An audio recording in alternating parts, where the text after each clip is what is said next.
Bueno, ¿cómo estamos en el día de hoy? ¿Contentos? ¿Con expectativa de lo que Dios te va a decir en el día de hoy? Dígale al del lado, tenga expectativa que Dios te va a hablar.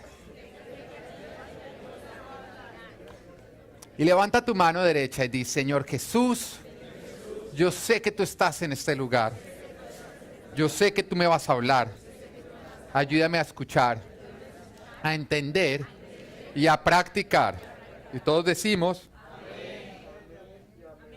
bueno, muy bien los que ya aprendieron que se dicen 3 amenes, pero bueno. Estamos y continuamos en nuestro estudio de Mateo 24, que es un discurso profético en el cual Jesús le está hablando a sus discípulos de todos los sucesos que van a ocurrir desde ese instante, desde el momento que Él estaba hablando con ellos hasta el fin del mundo. Nosotros todavía seguimos esperando, seguimos creyendo que Jesús vuelve y hemos visto como todos estos sucesos que Él anuncia se vienen cumpliendo. El Señor está hablando de todas las circunstancias, de los ataques y las dificultades que vamos a enfrentar la iglesia y todo lo que va a ocurrir a nuestro alrededor. Pero sobre todo nos está hablando y nos está advirtiendo de lo que nosotros tenemos que tener en cuenta y de todas las instrucciones que tenemos que obedecer hasta que Él vuelva. Que cuando el Señor vuelva nos encuentre haciendo lo que debemos estar haciendo. Si el Señor llegara hoy, te encontraría haciendo lo que deberías estar haciendo. Esa es una buena pregunta que tú deberías hacerte todos los días, porque tú nunca sabes cuándo Él va a volver. Lo que sí sabemos es que nunca había estado tan cerca el tiempo. Y las señales que Él anuncia se han venido cumpliendo más ahora que jamás en toda la historia. Así que Él nos hablaba de ciertas cosas que tenemos que tener en cuenta, ciertas advertencias. Y lo primero que nos dice a nosotros su iglesia es, no pongas tu seguridad en lo inseguro. No pongas tu seguridad en lo inseguro. El mundo alrededor nuestro está poniendo su seguridad en lo inseguro. La gente pone su seguridad en el dinero. Si hay dinero, entonces me siento seguro. Si hay poder, entonces me siento seguro. Y el Señor dice, así no debe ser con ustedes. No se dejen deslumbrar con el mundo, porque todo lo que ven a su alrededor, el dinero y todo lo que tiende a descrestarlos, va a pasar. Es temporal. Y si te aferras a lo que va a pasar, te arrastrará. Así que nuestra seguridad, nuestra confianza, tiene que estar siempre puesta ¿en quién? En Dios. Su reino, porque es el único que es eterno. Miren, hace como un mes atrás con mi esposa dimos el primer paso de hacer algo que uno como nuevo padre es difícil para hacer, que fue sacar a nuestro hijo del cuarto y ponerlo a dormir en el cuarto de él en la cuna. Y sé que los que son padres entienden a qué me refiero. Hemos hablado con otros que también son nuevos padres y que su bebé es muchísimo mayor y dicen, mire, yo lo puse en la cuna y después de haberlo dejado me fui al cuarto y no aguanté, me devolví y lo traje. Y ese es miedo que de pronto está al otro lado. Y yo le decía, hablando con uno de estos padres, yo le decía, mire, la primera vez que yo lo hice, y actualmente me toca hacerlo, cuando yo lo dejo en la cuna, sabiendo que además la cuna, el cuarto de Natán queda lejos del cuarto nuestro, yo lo que hago es que yo lo dejo en manos de Dios. Sí, en ese momento vienen todas las preocupaciones. ¿Y qué pasa si llora y yo no lo oigo? ¿Y qué pasa si me necesita? ¿Y qué pasa si yo no estoy acá cuando Él me necesita? Y vienen todas las interrogantes que si uno se pone a pensarlas, uno no lo va a dejar allá. Pero yo les digo, hay ciertas cosas que usted no puede pasar por el filtro de la mente, usted las tiene que pasar por el filtro del corazón. Y cuando usted la pasa por el filtro de la mente le dice, no lo hagas, porque puede ocurrir esto, y nunca va a haber límites. Mire, no hay nada más creativo que la mente cuando se trata de pensar lo malo que podría ocurrir. Cuando usted más creativo es cuando usted piensa en todo lo malo que podría ocurrir. Y usted no se tiene que esforzar para pensar lo malo. No, la mente lo hace por sí sola. Para pensar lo bueno, ahí sí uno le toca esforzarse. Así que hay ciertas cosas que no se pueden pasar por el filtro de la mente, porque nunca van a pasar. Toca pasarlas por el filtro del corazón, donde debe estar escrita la palabra de Dios, y ahí sí pasan. Y en ese instante, cuando yo dejo a mi hijo, la mente trata de decir, fíltralo por acá, filtra por acá. Pero el corazón me dice, no, más bien filtra por acá. Y encuentra la palabra de Dios. Y en ese instante yo entiendo que yo me voy, pero Dios se queda. Y digo, Señor, en tus manos queda mi bebé. En tus manos queda mi bebé. Lo más chistoso es que uno como padre lo que empieza a orar es, Señor, yo te pido que el bebé pase la noche entera, que yo pueda descansar, que no se despierte por la noche. Oye, cuando no se despierten uno se angustia por, no, Señor, ¿será que está bien porque no ha llorado? Que llore. Señor, es como, güey, al fin, ¿qué te respondo? Pero en todo caso, uno aprende a que toca confiar en el Señor.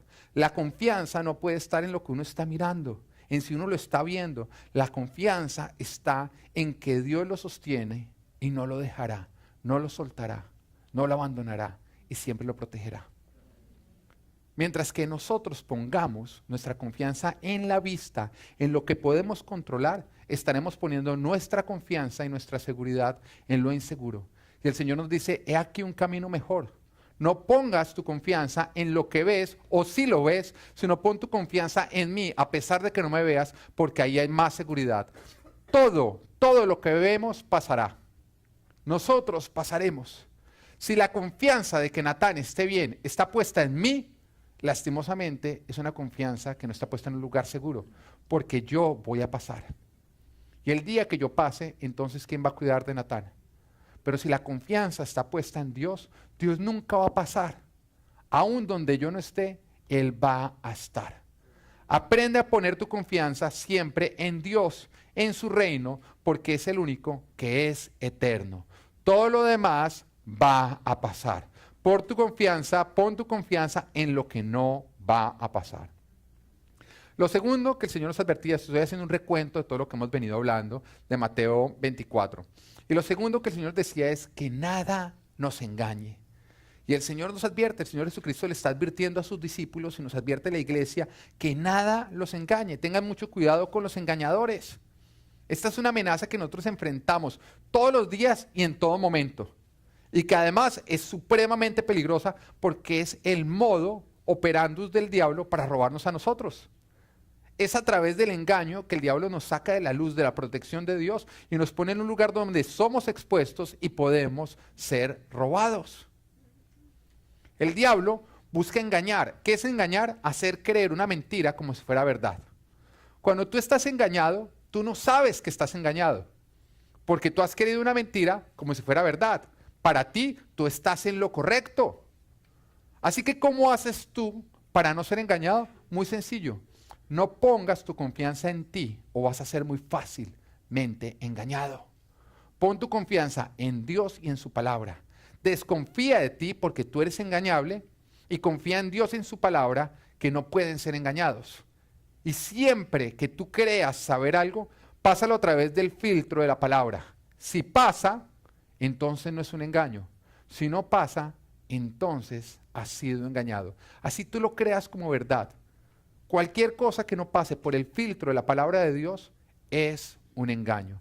Hace un tiempo atrás, la agencia que estaba encargada de identificar todos los dólares falsos para sacarlos del mercado, habían hecho muchos esfuerzos por tratar de identificarlos a todos. Pero lo que pasaba es que todos los días salía un nuevo dólar falso. Y ellos siempre estaban entrenando a todas las personas en el dólar falso que iba saliendo. Y salían tan rápido que no había manera de entrenarlos en todos los dólares falsos que iban saliendo. Así que llegó un nuevo director de la agencia y dijo, no, vamos a intentar diferente. De ahora en adelante nuestros esfuerzos no van a ser para que nuestros agentes identifiquen los dólares falsos, sino para que ellos aprendan a identificar el dólar verdadero. Y todos los esfuerzos fueron en eso, en identificar bien el dólar verdadero. ¿Qué pasó? Ellos aprendieron tan bien cómo era el dólar verdadero que cada vez que veían un dólar falso, lo identificaban. El cristiano no está llamado en aprender a identificar o saber todos los engaños y estudiarlos, no. Simplemente vea la verdad, a la palabra de Dios, apréndetela de tal manera que cuando tú veas algo que no va de acuerdo a la palabra de Dios, tú digas, uy, esto es un engaño. El secreto no está en ir a conocer todos los engaños, porque además el que se va a conocer todos los engaños termina siendo engañado.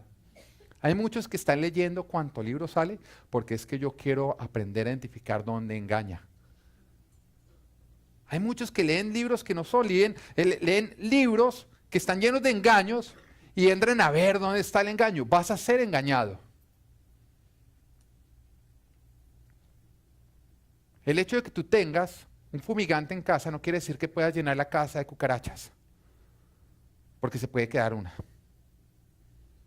Así que como cristianos nuestros esfuerzos tienen que ir siempre es en saber la verdad de Dios, atesorarla en nuestro corazón, y esa es la manera en que más protegidos nosotros vamos a ser o vamos a estar para no ser engañados. Juan capítulo 8, versículo 32 nos dice, y conocerán la verdad, y la verdad los hará libres. Esta es una palabra que todos nos tenemos que aprender. ¿Por qué la importancia de nosotros conocer la verdad? El Señor nos dice, conocerán la verdad y la verdad los hará libre. La manera en que nosotros somos liberados es a través de conocer la verdad. ¿La verdad que produce? Libertad, que fue exactamente por lo que Jesús murió, para hacernos a nosotros libres. Entonces, ¿qué produce el engaño? Esclavitud. Y es la forma en que el diablo nos roba lo que Jesús compró para nosotros con toda su sangre. Jesús murió para que tú y yo fuéramos libres. Y a través de su muerte nos regaló su verdad. Y el diablo busca robarnos esa verdad, que fue lo que nos hizo libres y lo que nos hace libres, para cambiárnosla por un engaño y de esa manera volvernos a esclavizar. Satanás constantemente está pescando y está usando como carnada una mentira. Y constantemente la vemos. Él lanza la mentira una vez, otra vez, todos los días y en todo momento. Y usa la televisión, usa los periódicos, usa el Facebook muchísimo. Sí que sabe con el Facebook. No le estoy diciendo que el Facebook es del diablo. No, le estoy diciendo que el diablo lo usa. Usted también úselo de una manera correcta. Usa todo el mundo a nuestro alrededor para tratar de lanzarnos mentiras a ver si nosotros creemos alguna. Cada vez que el diablo te lanza una mentira, está buscando engañarte. Y cuando tú muerdes, cuando tú crees esa mentira, te atrapó, te sacó de la luz, te robó y te esclavizó. Así que no te dejes engañar. Cada vez que tú crees una mentira, tú has mordido el anzuelo del diablo y él te controla, te saca de la luz, te saca de la libertad y te ha esclavizado. Es supremamente importante que nosotros nos estemos revisando todos los días a la luz de la palabra de Dios para mirar que nosotros no seamos o no estemos siendo engañados. El engaño produce esclavitud. Y cuando tú no estás pidiendo vivir con libertad, tu familia, tu ministerio, tu trabajo o algún área de tu vida, es importante que tú analices a ver si no es que has sido engañado en algo y por eso te está controlando. ¿Qué es lo que te está robando? ¿Qué es lo que te ha robado tu libertad? ¿Cuál ha sido el engaño que tú has creído? Y veíamos ciertas características que nosotros debemos de recordar siempre para identificar el engaño. La primera es, ¿cuál? Los que anotan, contradice la palabra de Dios. Lo veíamos hace 8 días. La segunda, es más atractiva que la verdad misma. Muy bien, María. Ofrece una mayor recompensa, un menor costo y una menor responsabilidad. La tercera, te ofrece más libertad que la verdad misma. Es como acceso a lo que te prohíbe la Biblia, que realmente no es libertad, es libertinaje. Y el libertinaje es lo contrario a la libertad. El libertinaje te esclaviza y esclaviza a otros. Lo siguiente es que es una nueva verdad, más verdad que la misma verdad. Y sabíamos y recordábamos, si es nuevo, no es verdad. Y si es verdad, no es nuevo. ¿Qué más? Te hace sentir superior.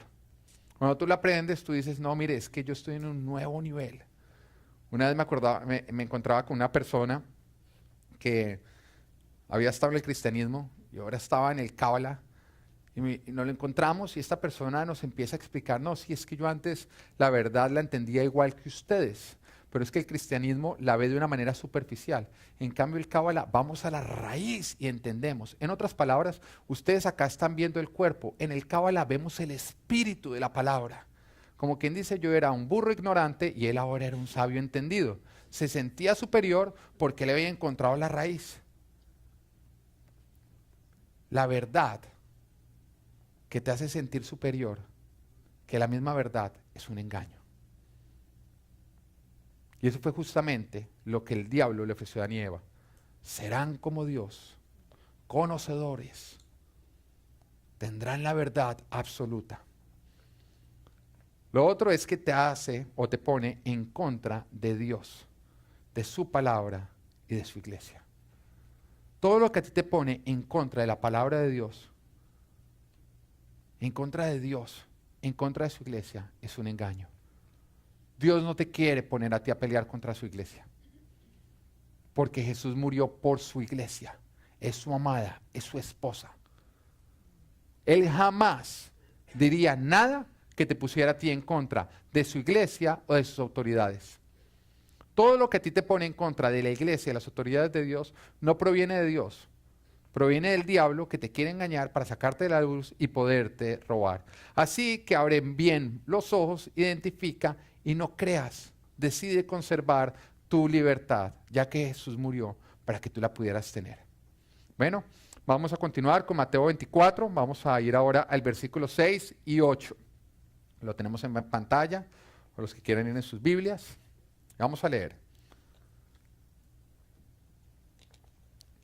Jesús y su discurso profético acerca de las señales que ocurrirían hasta el fin del mundo. Dice, ustedes oirán de guerras y rumores de guerras. ¿Es lo que vivimos actualmente o no? Ok. Pero procuren no alarmarse, no se alarme. El Señor ya dijo que eso iba a ocurrir. No crea como que, porque el Señor está diciendo no se alarme. Cuando ocurren las guerras o los rumores de guerras, Dios lo que te está diciendo es, no se me han salido las cosas de las manos. Eso va a ocurrir y ya vamos a ver por qué. Y dice, es necesario que eso suceda, pero no será todavía el fin. El fin no será una guerra o un rumor de guerra. Se levantará nación contra nación, reino contra reino. Habrá hambres y terremotos por todas partes. Mientras que Jesús no vuelva, no se va a acabar el hambre mundial. No se va a acabar. El problema del hambre o el hambre mundial, el problema que hay no es que no haya suficiente comida. ¿Tú lo entiendes? En la tierra sí hay suficiente comida para alimentar a toda criatura. El problema es que hay una mala administración, una mala distribución. Y mientras que este mundo no esté completamente sujeto a Dios y a su autoridad, va a seguir haciendo lo que mejor le parece. Y lo que mejor le parece al ser humano no es pensar en el de al lado, sino pensar en sí mismo. Y se siente más cómodo desperdiciando comida que llenando el estómago de otra persona. Entonces, hasta que Jesús no vuelva y Él no sea la autoridad suprema, ante quien se doble toda rodilla, va a seguir habiendo hambre. Va a seguir habiendo hambre. Eso tampoco quiere decir que dejes de alimentar al hambriento. No te estoy diciendo eso. Te estoy diciendo que vamos a ver hambre, o el Señor lo está diciendo. Habrá hambres y terremotos por todas partes. Todo esto será apenas el comienzo de los dolores. Apenas el comienzo de los dolores. Jesús lo que está advirtiendo a sus discípulos y a su iglesia es que el pecado seguirá haciendo sus estragos que ha venido haciendo hasta el momento. ¿Qué produce el pecado? Muerte y destrucción. Y esto no es voluntad de Dios. Fue el camino que escogió el hombre. Dios advirtió al ser humano, Dios lo alertó y lo sigue alertando. No comas del pecado, no peques, porque traerás muerte a lo que yo le he dado vida. Hace un tiempo atrás había una niña en la iglesia que estaba en una relación, no estaba por meterse en una relación que no le convenía. Y nosotros vimos como Dios le advertía una y otra vez, no te metas en esa relación porque no te conviene, te va a hacer daño. Dios se lo advertía constantemente. Sin embargo, ella decidió meterse en su relación. Un tiempo más adelante, pocos meses, su relación acabó y esta niña quedó con el corazón completamente destrozado. Así que nos llamó a mi esposa y a mí para que nosotros la ministráramos. Pero cuando la estábamos ministrando, ella era solamente lágrimas, lágrimas, lágrimas, un corazón completamente roto. Pero en una parte como que lo frenó todo porque ella dijo, ¿por qué Dios me hizo esto? ¿Por qué me castigó así? Y yo la miraba y yo decía, no seas descarada. Dios no te hizo eso. Dios te advirtió, Él te alertó de que no te metieras en esa relación, porque iba a ocurrir esto. No fue Dios el que lo provocó, fuiste tú la que lo provocaste por no haber obedecido a Dios. Es lastimoso ver cuántas personas escuchen como Dios los está alertando y advirtiendo y pasan por alto todas las advertencias de Dios y sufren las dificultades para después voltearse y decir, Dios, ¿por qué me hiciste esto? Es que Dios me castigó. Dios no te ha castigado. Tú simplemente estás cosechando lo que sembraste. Y cuando vamos a sembrar, Dios nos dice, no pongas esa semilla. No quieres lo que esa semilla produce. Pon esta produce vida, esta produce muerte. Nosotros pasamos por alto las advertencias de Dios, decimos sembrar lo que produce muerte, después cosechamos muerte y decimos, ¿por qué me hiciste esto, Dios? No fue Dios. Fuimos nosotros que no obedecimos a sus advertencias y sembramos lo que produciría algo que nosotros no queríamos cosechar. Mientras que el hombre siga escogiendo el camino del pecado, seguirá provocando más muerte, más destrucción y todo va a empeorar. Pero el Señor nos dice a su iglesia, no se alarmen porque ocurrirá. No se alarmen porque ocurrirá. Mientras que el hombre tenga libre albedrío y le dé un mal uso al libre albedrío, esto va a ocurrir. Mientras que el hombre siga escuchando la voz de Dios y diciendo, arrepiéntanse, pero no lo haga, si nos siguen haciendo lo malo, va a ocurrir. Seguiremos viendo muerte, destrucción, hambre, terremotos y todo aquello que nosotros no queremos ver, pero que produce el pecado, que es el camino que estamos escogiendo. Veremos cosas peores. El pecado cada vez es más mortífero, cada vez es más feroz. Un gran ejemplo de eso es ver cómo a lo largo de la historia, según nos cuenta la Biblia, la vida se fue acortando. Cuando nosotros miramos desde Adán y Eva, que vale recordar que el Señor no diseñó que ellos murieran, el Señor los diseñó a ellos, su diseño perfecto era que ellos vivieran el tiempo Evo. ¿Qué significa el tiempo Evo? Que tiene principio, pero no tiene final. Ese fue el diseño de Dios, que todos nosotros naciéramos, o sea, tuviéramos un principio, pero que no tuviéramos un final. Ese fue el diseño de Dios. Y esto fue lo que Dios diseñó, esto fue lo que entregó al hombre. Sin embargo, Adán y Eva y el hombre a lo largo de la historia ha cambiado ese diseño de Dios por un diseño distinto, que haya muerte, que haya fin, que haya inicio y que haya final. Pero cuando empezamos a ver el efecto del pecado en las diferentes generaciones, nos damos cuenta que las primeras 10 generaciones después de Adán y Eva vivieron casi 1000 años. Casi llegan a los 1000 años. Pero después empezamos a ver las siguientes generaciones después de las 10, empezamos a ver cómo llegaban a los 700 años, 400, 300. Y fue disminuyendo hasta el día de hoy, que alguien llega a los 100 y ya tiene orden de captura en todos los cementerios alrededor. El pecado seguirá devorando, seguirá corrompiendo lo que Dios creó. Y Dios no lo provocó. El hombre que rechazó a Dios escogió el pecado y lo que el pecado produce.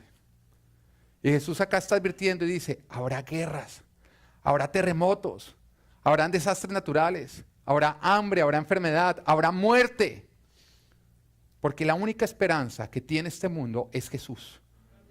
Y óyelo muy bien, la única esperanza que tiene este mundo es Jesús. No es un político, no es un presidente cristiano, es Cristo como presidente. Hay algunos que dicen, no, es que el día que suba un presidente cristiano esto va a cambiar. No. Nuestra esperanza no puede ser un hombre. Nuestra esperanza es Jesús.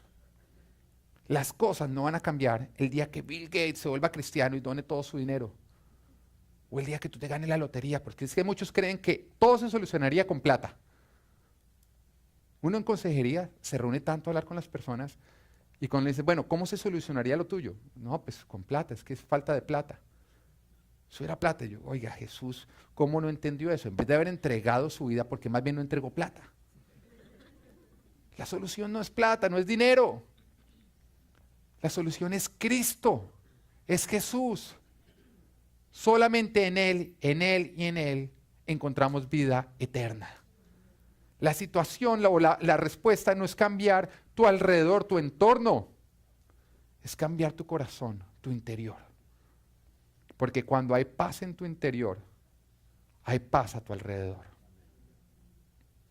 No importa lo que esté ocurriendo a tu alrededor.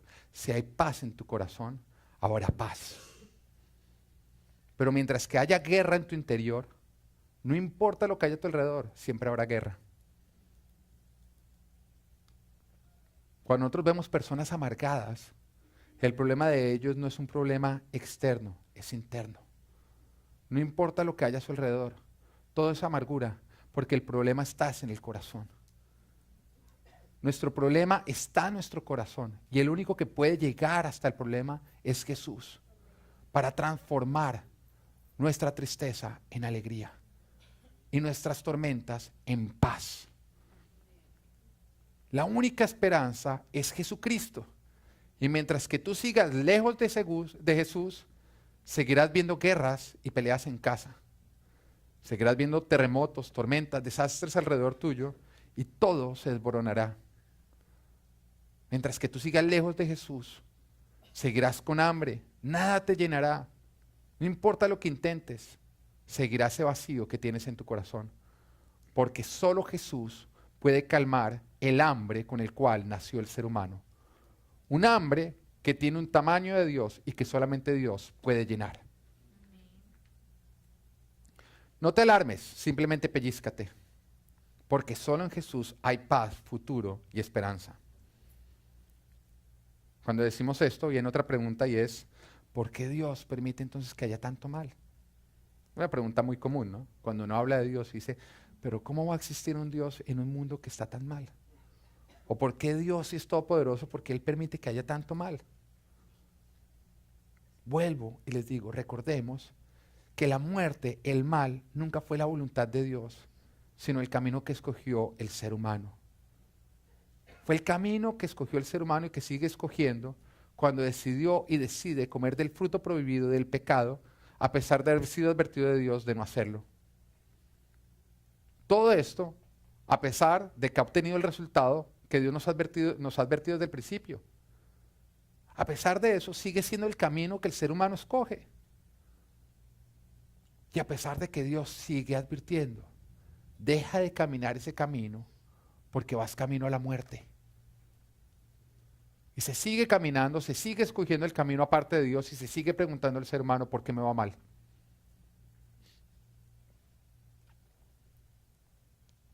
Yo te voy a decir algo, solo en Jesús es verdad que lo mejor es lo que está por venir. Porque sin Jesús, esa no es una verdad, es una mentira. Lo mejor no es lo que está por venir, lo peor es lo que está por venir. Sin Jesús, tú vas camino a la muerte y las cosas cada día se pondrán peor. Pero cuando tú decides que Jesús sea tu camino, lo mejor está por venir. El camino de Jesús solamente nos lleva a mejor, en mejor, en mejor, en mejor. Y tiene como destino una eternidad con el Padre, un reino que es eterno, donde nosotros gozaremos y reinaremos con Él. ¿Vale la pena eso? Solo con Jesús lo mejor está por venir. Deuteronomio capítulo 30, versículo 15 al 20 nos dice, hoy te doy a elegir entre la vida y la muerte, entre el bien y el mal. Hoy te ordeno que ames al Señor tu Dios, que andes en sus caminos y que cumplas sus mandamientos, preceptos y leyes. Así vivirás y te multiplicarás, y el Señor tu Dios te bendecirá en la tierra de la que vas a tomar posesión. Pero si tu corazón se rebela y no obedeces, sino que te desvías para adorar y servir a otros dioses, te advierto que serás destruido sin remedio. No vivirás mucho tiempo en el territorio que vas a poseer luego de cruzar el Jordán. Piensa muy bien en los territorios a los cuales tú vas entrando. Puede ser un nuevo matrimonio, puede ser un nuevo trabajo, puede ser vivir en un nuevo país. El Señor te está advirtiendo que si no lo sigues a Él, no lo ves a Él, no lo amas con todo tu corazón, que si sus caminos no son tus caminos, que sus preceptos no son tus preceptos, no vas a vivir muy bien en ese territorio al cual tú estás entrando. Hay algunos que están entrando en nuevos territorios. Y el Señor te está advirtiendo, si tú no mantienes a Dios como lo número uno en tu vida, no te va a ir bien en ese nuevo territorio. Si los caminos de Dios no son tus caminos, si sus preceptos no son tus preceptos, no te va a ir bien en ese nuevo camino, en esa nueva tierra que tú acabas de poseer. En otras palabras, tu confianza no puede estar en la nueva tierra. Tu confianza tiene que estar en seguir siguiendo a Dios en la nueva tierra. Si estás entrando en un nuevo matrimonio, estás feliz, eso da felicidad, ¿no? Todos los solteros, pues por lo menos la mayoría, quieren casarse. Sobre todo el que está sintiendo la soledad. Y algunos piensan y dicen, no, es que el día que me llegue este cabezón sí que voy a ser feliz. Y pone su confianza en ese territorio. Pues le pasaba a uno cuando uno estaba esperando a los hijos, uno decía, no, es que me llega el chino y ahí sí, mejor dicho, la vida. Pero cuando la confianza está puesta en la tierra, lastimosamente esa tierra nunca nos va a poder llenar, ni la podremos conservar. Tú acabas de entrar en un matrimonio, acabas de entrar en un nuevo trabajo, acabas de entrar en una nueva posición, pero la única manera en que esa tierra nueva va a ser fructífera es si tú, a pesar de estar en la nueva tierra, no te dejas deslumbrar por esa tierra, ni la conviertes en lo primero en tu corazón, sino que Dios sigue siendo lo primero y sus caminos siguen siendo tus caminos y sus preceptos siguen siendo tus preceptos. Ocurre muchas veces que las personas vienen anhelando una nueva tierra y buscan a Dios y dicen, Dios mío, tú eres lo primero, llévame a esa tierra, es que tú ocupas el primer lugar. Y apenas entran en la tierra, Dios pasa a ser lo segundo y la tierra pasa a ser lo primero. Y ya cuando uno va a ver, entonces, ¿qué pasó con Dios? No, es que no he podido volver a orar ni a hacer devocional porque es que el bebé que recibí, es que uno anda cansado, ¿no? Entonces uno se levanta y uno sabe que va a poner a orar. De pronto no se les empieza en la iglesia y ¿qué pasó? No, es que el trabajo no, me exigen hartísimo, no he tenido tiempo, no he podido volver a la iglesia.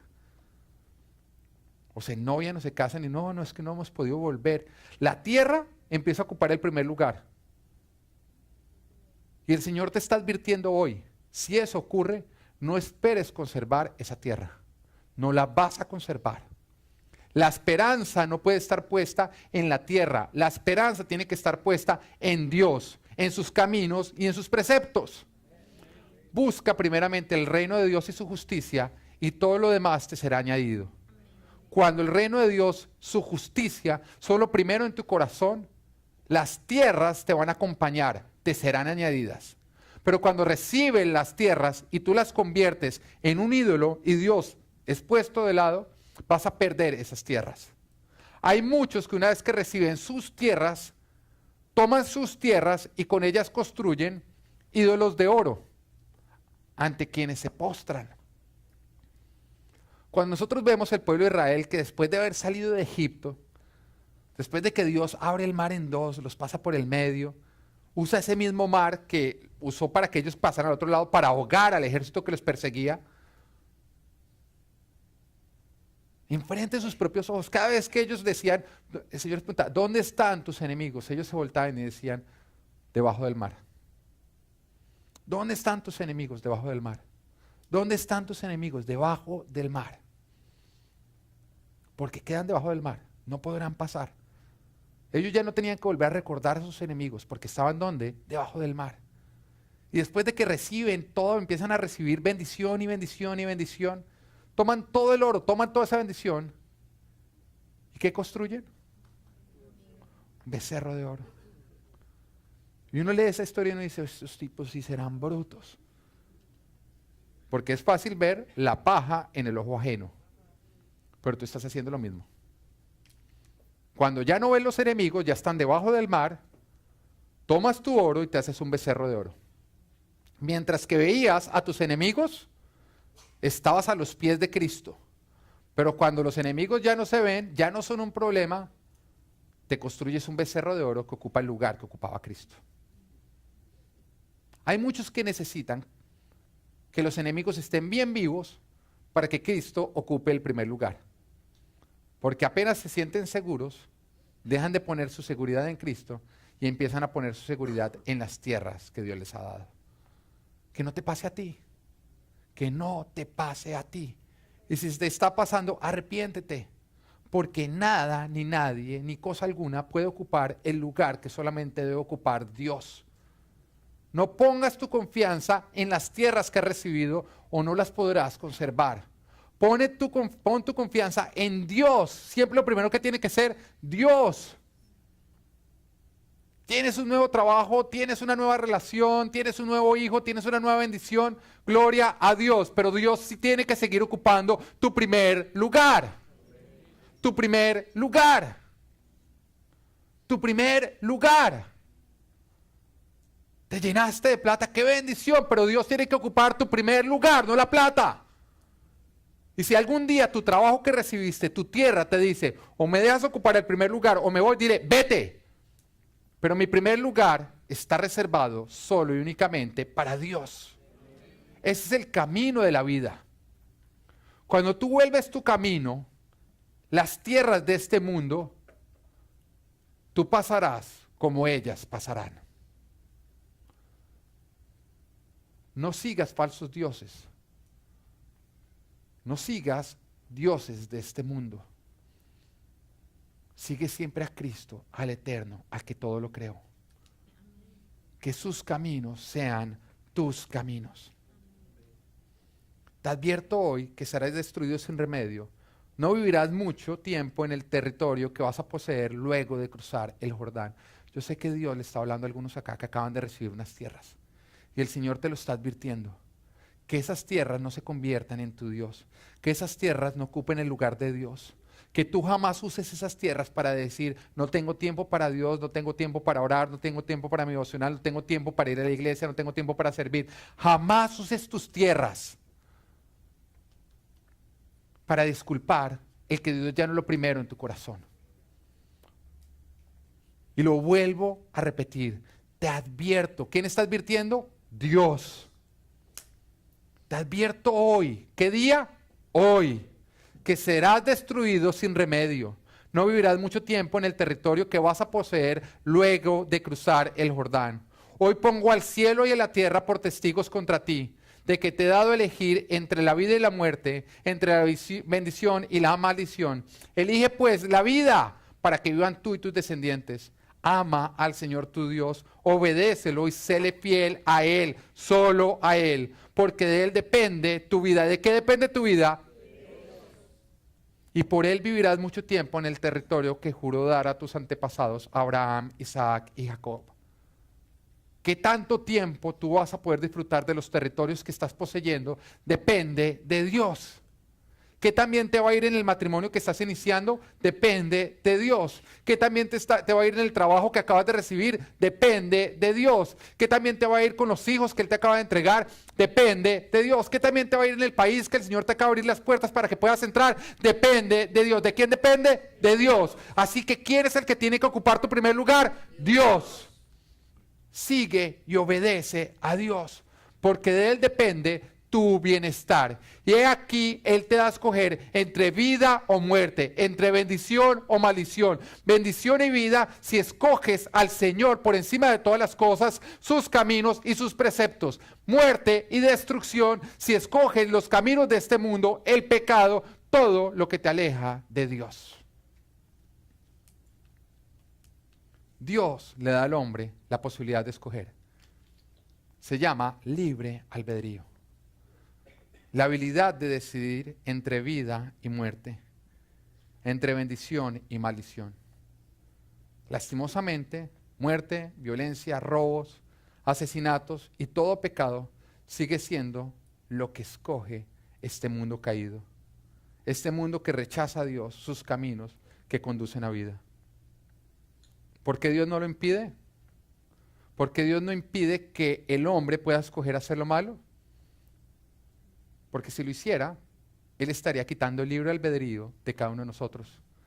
La habilidad de poder escoger entre el bien y el mal. Y por lo tanto, la habilidad de poder amar. Porque el amor es una decisión. Si Dios nos quitara el libre albedrío, nos quitaría la posibilidad y la habilidad de amar. Porque el amor no es una emoción, es una decisión que nace en tu corazón, que se tiene que llevar y poner en acción y que como resultado produce una emoción. Si no hay emoción es porque no hay decisión y acción. Así que si tú estás en tu casa y dices, es que ya no amo a mi esposa, lo que realmente estás diciendo es, ya no he decidido amarla, por lo tanto ya no lo he puesto en acción y se acabó la emoción. El problema de la emoción, que ya no está, es porque tú todavía no estás o te has rendido, ya no estás tomando la decisión ni estás poniéndola en acción.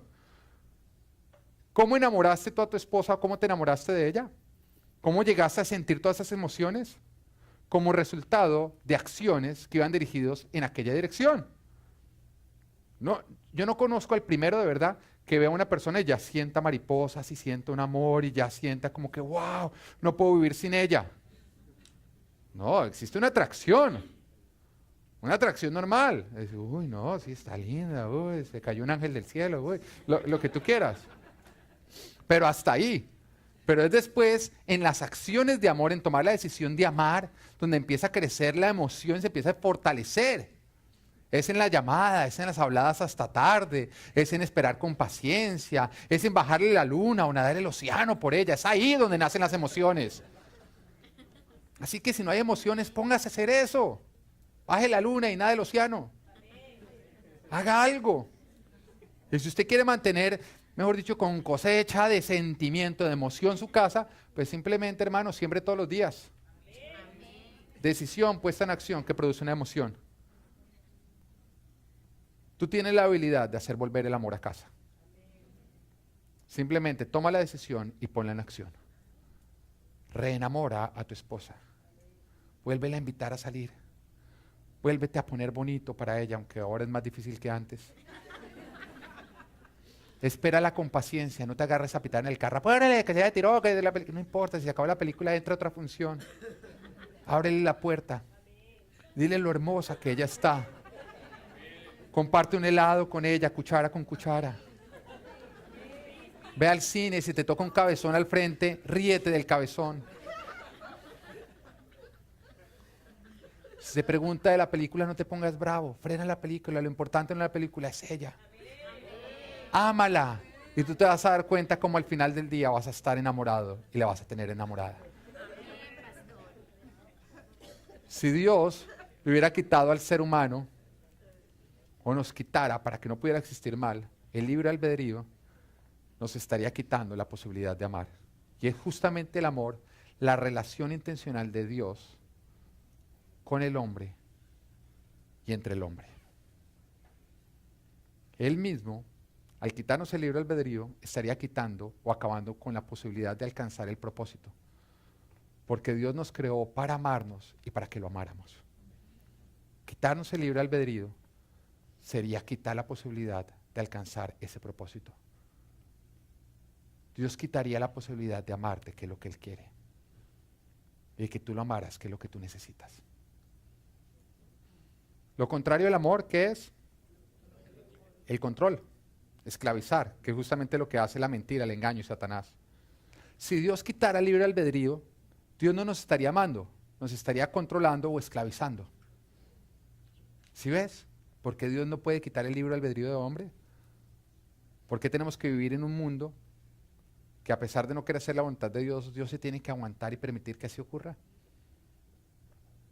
Porque si no, Él estaría haciendo lo que el diablo quiere hacer, controlándonos, esclavizándonos y quitándonos la libertad. Y Dios no quiere un reino de robots, sino un reino de hijos que decidan amar en vez de odiar, construir en vez de destruir y por tanto vivir en vez de morir. Cuando escoges a Jesús y no al mundo, escoges la vida y no la muerte. Lo que nos lleva a la última pregunta. Pero entonces, ¿por qué Dios permite que le pasen cosas malas a las personas buenas? ¿Por qué Dios permite que le pasen cosas malas a sus hijos los cristianos? ¿Por qué Dios permite que le pasen cosas malas a quienes escogen el bien? Simplemente porque algunas otras personas escogen hacer el mal. ¿Por qué el Señor permitió que Juan el Bautista fuera decapitado? Que Esteban fuera apedreado o que Jacobo el apóstol fuera asesinado a espada. Mira, los cristianos no podemos sacar jamás la eternidad de la ecuación, o van a haber cosas que no vamos a entender. Y no podemos olvidar que todo hombre morirá, pero no todo hombre tendrá vida eterna. Hay cosas que no entendemos, y que solo entenderemos cuando estemos en su presencia. Ravi Zachariah, que es un gran predicador, cuenta una historia que explica esto. Creo que es una buena manera de ilustrarlo. Y cuenta la historia que había un hombre que un día perdió su caballo, se le fue su caballo. Entonces se le acerca un vecino y le dice, wow, mala suerte, se te fue tu caballo. Pero a los pocos días volvió el caballo y volvió con una manada de otros caballos. Así que el vecino se acerca y le dice, wow, no fue mala suerte, fue buena suerte, ahora te ha traído una manada de caballos, tu caballo. A los pocos días estaba su hijo menor tratando de domar los caballos, cuando de pronto se cayó y el caballo le pegó una patada y se rompió una pierna. Así que el vecino vuelve y dice, wow, no fue buena suerte que hubieran venido los caballos, fue mala suerte, mira ahora lo que le pasó a tu hijo. Este decía, qué sé yo, de la suerte, o qué, no sé, de la suerte. A los pocos días vino una banda de guerrilleros que estaban reclutando jóvenes para sus filas, obligados. Y cuando llegaron y vieron al hijo menor de este hombre, y que tenía su pata partida, su pierna partida, es que también la pata le pasó, decidieron no reclutarlo, sino que siguieron al siguiente pueblo. Así que el vecino vuelve y dice, no fue mala suerte, fue buena suerte. Y esta serie de eventos nos muestra que no sabemos lo que vendrá, pero que cuando estemos frente a Dios, al Rey de Reyes, nuestro Creador, podremos ver que Él cumple lo que ha prometido en Romanos 8:28. Que Dios dispone todas las cosas para el bien de quienes lo aman. Los cristianos no podemos sacar la eternidad de la ecuación de la vida, ni olvidar que la mayor recompensa que nosotros tenemos no está en esta tierra, sino está en el cielo, donde terminaremos de entender todo, donde todo lo que no tenía sentido, entonces lo tendrá. El Padre Nuestro, que es una oración bien conocida por nosotros, y creo que no tienes que ser cristiano para haberla escuchado, que es una oración además que enseña Jesús a sus discípulos de cómo es que nosotros tenemos que orar. Y es una oración que está completamente alineada a la palabra de Dios, al corazón de Dios y a sus propósitos. Y empieza diciendo así, Mateo capítulo 6, versículo 9 al 10 dice, ustedes deben orar así. El Señor está mostrando un modelo. Y dice, Padre nuestro que estás en el cielo, santificado sea tu nombre. Venga a tu reino. Hágase tu voluntad en la tierra como en el cielo.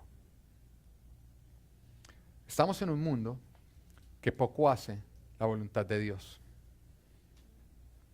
Y esta es la oración, el clamor de un hijo que murió por este mundo para construir un camino de vuelta al Padre. Y Jesús nos está enseñando a clamar, venga tu reino. Y su reino viene y es eterno. Y cuando venga su reino, se cumplirá que toda rodilla se doblará y confesará a Jesús como Rey. Y en ese momento se cumplirá la siguiente parte de esta oración. Se hará su voluntad en la tierra como se hace en el cielo, donde solamente se hace la voluntad de Dios. En el cielo solo ocurre la voluntad de Dios y por eso solamente hay vida en el cielo. No hay muerte, no hay hambre, ni hay necesidad. Y todo aquel que se alinea a la voluntad de Dios sobreabundará en su bendición. Todo aquel que se alinea a la voluntad de Dios sobreabundará en su bendición. El pecado es no vivir para Dios, sino es vivir para nosotros mismos, buscando lo que parece ser más conveniente, pero realmente no lo es. Y el resultado que obtendrás jamás será lo conveniente, sino lo que menos te conviene, ya que te dañará a ti, a los que amas y a lo que amas. La voluntad de Dios siempre es lo conveniente. Y al igual que con Adán, aunque parezca conveniente morder el fruto prohibido, este producirá muerte. Te conviene no morderlo y obtendrás vida y vida eterna en Jesús. Su reino viene, su reino está cerca. Hoy el Señor te suena una vez más las trompetas y te dice: este es el 2016, el año del centinela. Aférrate a Cristo y a Cristo nada más. Su reino viene, su reino es un reino eterno, es un reino donde no hay muerte, donde solamente hay vida. Es un reino donde solamente hay vida porque todos hacen y escogen hacer su voluntad. Hoy el Señor nos está llamando, iglesia, nos está haciendo sonar las trompetas. Veremos terremotos y veremos guerras, pero no tiene por qué ser así en tu vida. Escoge a Cristo, porque es la única esperanza que tenemos, rendirnos ante Él y hacer su voluntad. Y ponte de pie en este instante y cántale al Señor.